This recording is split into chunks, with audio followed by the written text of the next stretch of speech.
Over the last year, I've implemented a new Andrew Huberman protocol every month.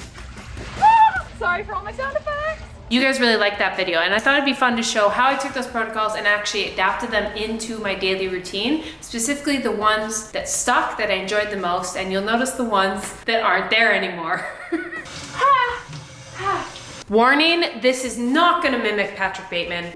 In a balanced diet and a rigorous exercise routine. Rather, it's a broad spectrum use of Andrew Huberman protocols that are the least effort with the highest return that have just improved my mental, physical, emotional, you could debate spiritual well-being.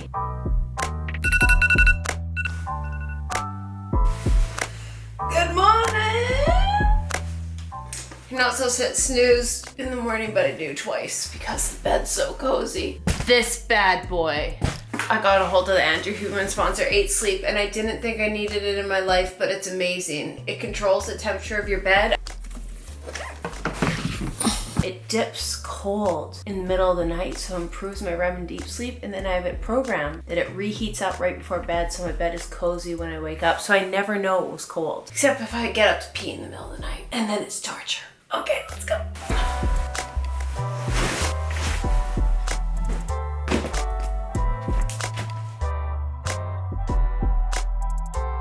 I know Andrew Huberman would say first thing should be see sunlight, but I live in Canada and northern Sweden. There's no sun. We'll talk about that. First thing, skincare.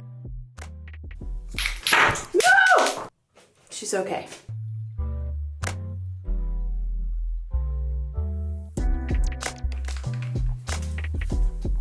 I put on my no makeup that has skincare benefits, and that's all I wear to the gym.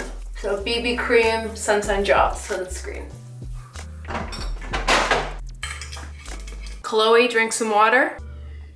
I leave a liter of water in the fridge, and right when I wake up, I chug it.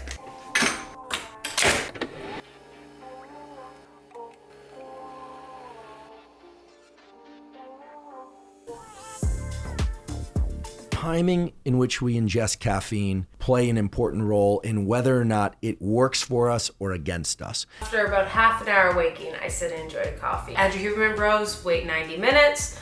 I just reduced it. I used to consume like 300 milligrams of caffeine right in the morning. This, for me, is like a ritual. I've reduced it to only like 75 milligrams of caffeine, but I just try and sit here and enjoy. If I go on my phone, it's something really boring, like weather, and I just sit here and breathe. So it's not NSDR, it's not pure meditation, but this is kind of just like a nice moment to myself. And so as we're awake throughout the day and our brain is metabolically very active, it's accumulating and building up this adenosine. On the weekends, I'll take time to like journal in this moment. But on the weekdays, I do 2 things really. I brain dump a lot. So if you just have those swirling thoughts, I just write them down and then I organize them into my to-do list. Yes, I use my electronics in the morning, but that's because I don't have a sunlight lamp. I have a sunlight lamp in Sweden that really gives me brightness. So I just crank up the brightness. It's not perfect. I wake up in the morning and I want to reach for my phone, but I know that even if I were to crank up the brightness on that phone screen, it's not bright enough to trigger that cortisol spike. Anything I do on technology, I just really try and be low dopamine. Something that's really helped me not have that like crash in the midday is anything I do in the morning that's dopamine related has to be earned. So no quick fix dopamines. In the past, right after I chug this, I would also finish it off with this monster. How I broke that habit. And I have salt water in the morning, and oh my God, how it like hydrates you, gives you a boost of energy. But specifically, I do take Element. Sponsor Andrew Huberman has, it's sodium, potassium, magnesium. It tastes so good, oh my God. I kid you not, I was able to just easily swap out monsters with this. Like, I didn't realize how much I didn't just need water in the morning, I also needed electrolytes. Workout time. And let's go get some sunlight. Sunlight when you live in Vancouver. Now I got a lot of hate on my Andrew Huberman video and people be like, I live somewhere where there's no sun. no, I live somewhere where there's no sun. I live in Vancouver. So when there is sun, it looks like this. Oh, the vitamin D. But Kelty, you live in Vancouver half the time, right? Yeah, Sweden, the country that I see 4 hours of sunshine in the winter. we make the best of it. You in LA probably only have to go outside for 5, 10, 15 minutes in the morning. I gotta do a full hour to just get some vitamin D. On cloudy days, overcast days, you especially need to get outside and get sunlight. You just need to get more of it. Smell of seasonal depression. Woo!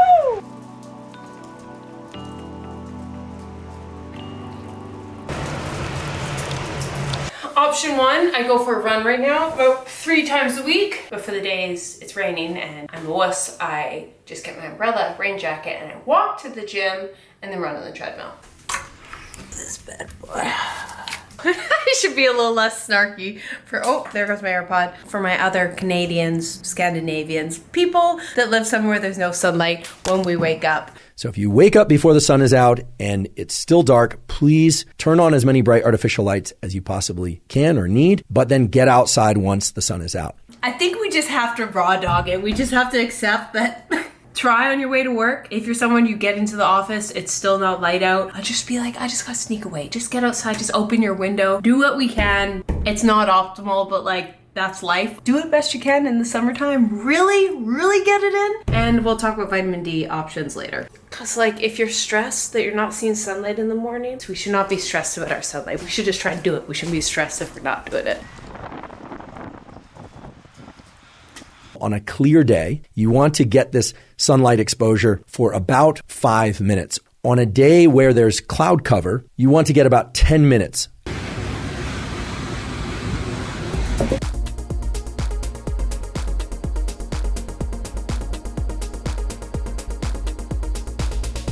Patterns of movement that utilize all aspects of the nervous system.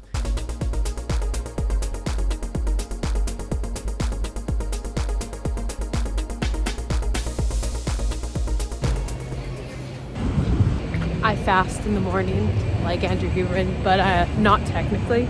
I just don't eat. I still consume calories. So like this is a cappuccino. I'll have a bite of something in the morning. I just choose not to eat breakfast till later, but I'm not like true fasting. To the office.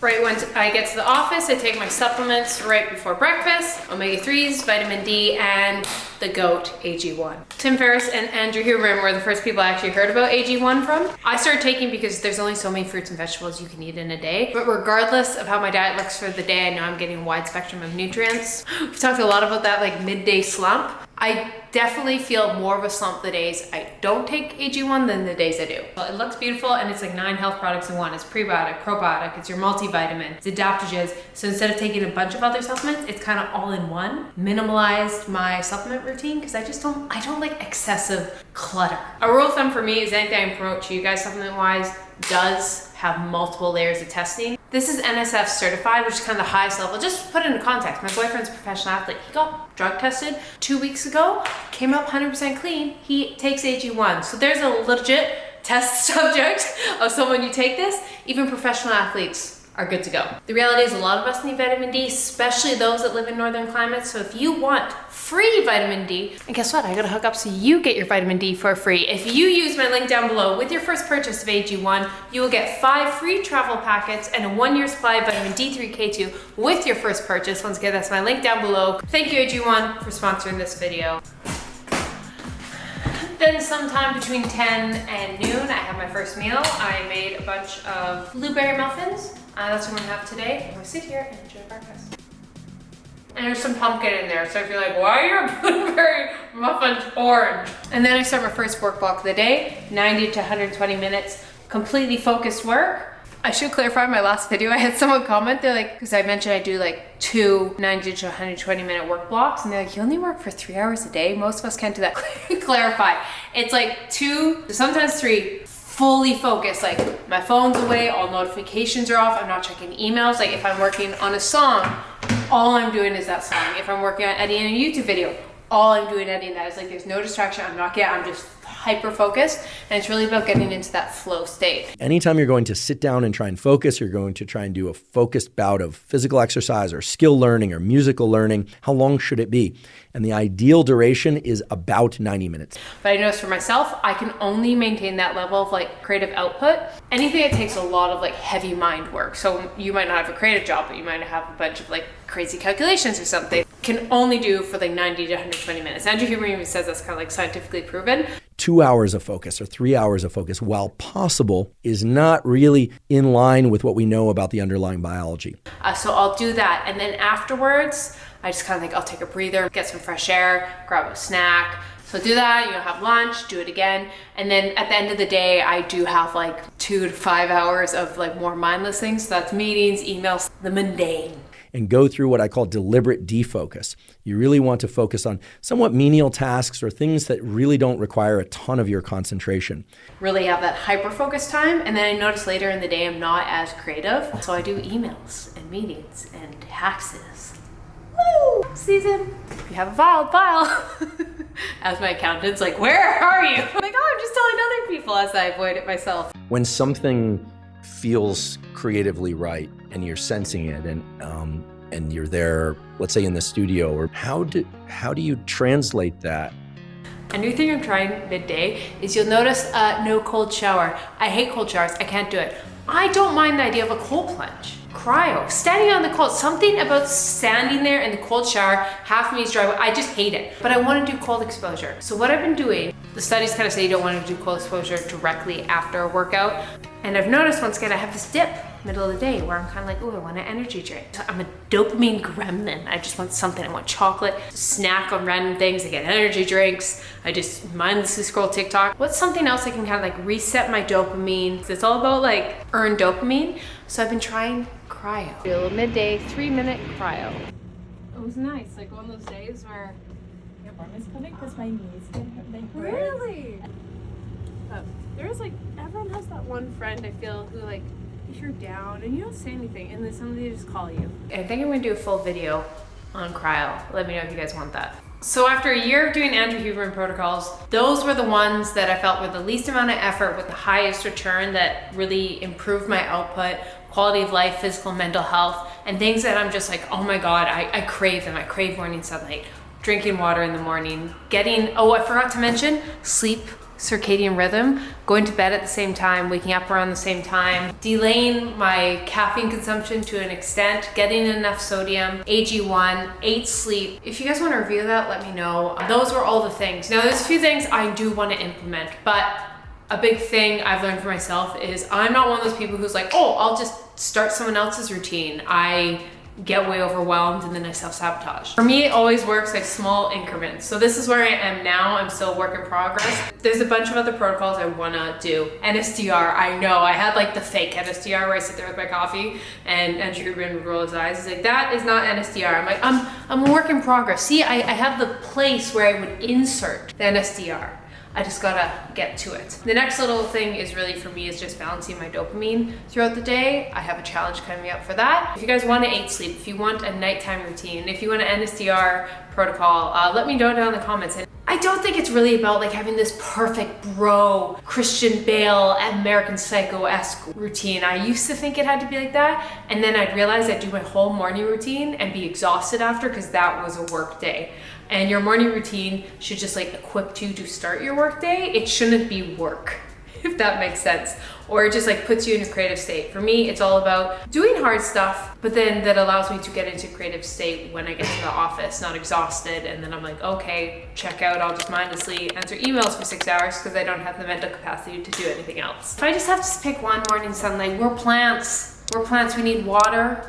Someone to sing to us occasionally, and we need sunlight. We're a plant. I can get that as my t-shirt. I'm a plant. Have a great day. Go pet a dog. Love you guys. Bye.